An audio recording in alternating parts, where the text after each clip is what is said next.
40 years of gazing at the stars. Welcome to Stargazers. I'm Dean Regas, astronomer from the Cincinnati Observatory. And I'm James Alberry, director of the Kika Silva Pla Planetarium in Gainesville, Florida. This is a very special episode for Dean and I because this week marks the 40th anniversary of Stargazers. That's right, James. 40 years ago, Jack Horkheimer, executive director of the Miami Space Transit Planetarium, began Stargazers. Back then, it was called Star Hustler, and we didn't have all the fancy technology we do today. And to top it all off, Pluto was still a planet. That's right, Dean. So we're going to do something different this week. We're going to take you on a stellar trip down memory lane and fill you in on some of the history of Stargazers. Let's show you. Okay, we have our sky set to November 4th, 1976. And on that day, WPBT2 launched a brand new television series called Star Hustler with cosmic tour guide Jack Horkheimer. Jack was a tremendous popularizer of astronomy, and his focus for Star Hustler was to turn people on to the wonders of the universe and the beauty of the cosmos. The show was a spin-off from a 30-minute program called Horkheimer's Heavens.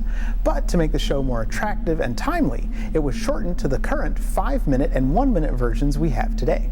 As Jack liked to put it, Star Hustler was like a celestial hors d'oeuvre, giving you a taste of the cosmos that makes you hunger for more.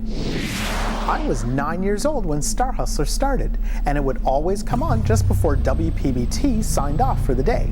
Television stations don't really end their programming day anymore, but nevertheless, you could always count on Jack to tell you what was up in the night sky. In the mid-1980s, Star Hustler went national, and Jack became a much more energetic character. Being the first and only weekly program on naked eye astronomy for the person on the street, Star Hustler took on a broader appeal. Then came the internet, and Star Hustler found itself in a quandary. School teachers wanting to use the online versions of Star Hustler for their classes could no longer pull up the show in search engines. The term hustler was no longer family-friendly, and many schools blocked websites with pages containing the word hustler. So it was decided to change the name to Jack Horkheimer Stargazer, and the Stargazers title that we use today is in honor of that. With the advance of technology, Stargazers went from using the practical sets that Jack had in the beginning to using chroma key, also known as green screen technology. This allows the post-production graphics team to place us in any situation they want. I particularly enjoy using the skyboards. I've asked the team here if I could take one home with me, and they keep telling me that I'll have to wait until I'm older. Using green screen technology, we can't wear clothing that has any green in it. Otherwise, that piece of clothing will get replaced by any background that we have, as James will demonstrate. Hey, where'd everybody go? And thus, the cloak of invisibility was invented. Sadly, in August 2010, Jack passed away.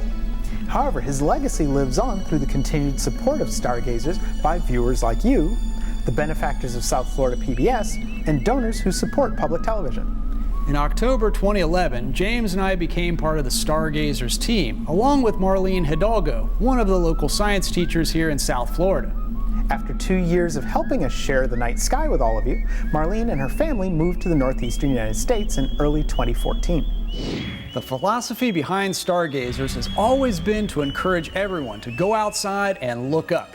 There's so much wonder in the night sky, yet we fail to make it a daily part of our lives. So, the next time you see us on TV or online, take your family outside after the show and look up. Make the stars your own and share the wonder of the cosmos with the next generation. Keep looking up.